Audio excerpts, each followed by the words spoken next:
I have two problems with the entire issue.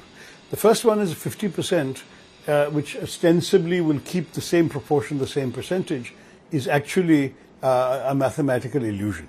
And I gave him the example, if your salary is 2 lakhs and your driver's salary is 20,000, and you say we'll both get a 50% increase, your salary becomes 3 lakhs, your driver is earning 30,000, aren't you that much more better off than your driver is? You have that much more disposable income to do what you want. Similarly, if UP goes from 80 MPs to 120 and Kerala goes from 20 MPs to 30, the percentage and proportion is the same. But the gap now is 90 MPs more from UP. Their political weight they carry in parliamentary discussions will be that much greater. That's the first objection. My second objection to delimitation, as the government is proposing it, is that it completely short-circuits an essential national conversation we need to have. And the conversation has to be about everything, about the principles at stake and about the practical methods at stake. Do we have one man, one vote, one value? No problem, good principle. But do we also have one state, one equal partner, one value? We don't have that in this system. Secondly, do we really want a parliament of 850 people? No democracy in the world has it, because such a parliament will be useless. It will never be able to discuss. It will never be able to have, there will be lots of members who will have no chance to ask a question, challenge a minister, post a 0 hour, raise an issue of their constituency, or participate in a debate. Especially with a government right now that is gradually reducing, session by session, the number of days Parliament is meeting.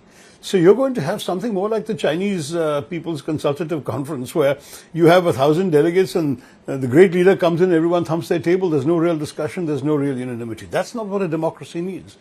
So the answer they give is, but our population has gone up so much since the numbers were settled at 543 in 1972. To which my answer is, in America, since 1929, they've been stuck at 435 House of Representatives. Their population is tripled, 3 times greater today.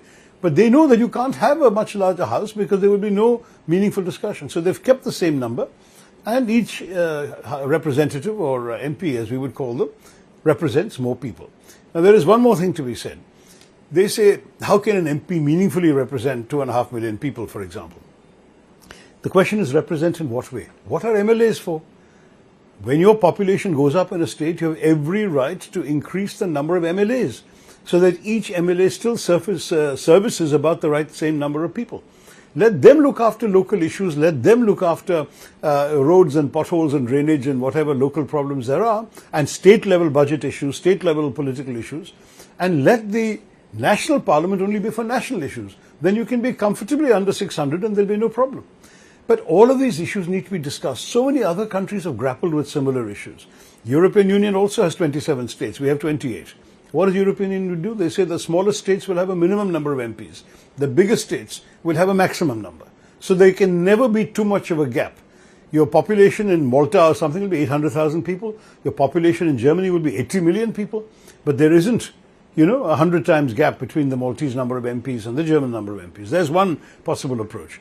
So there are very many ideas like this. You sit down, or you stand in a conference, stand in Parliament, have a proper discussion, examine the merits, and then you come up with a formula. The whole nation will appreciate you.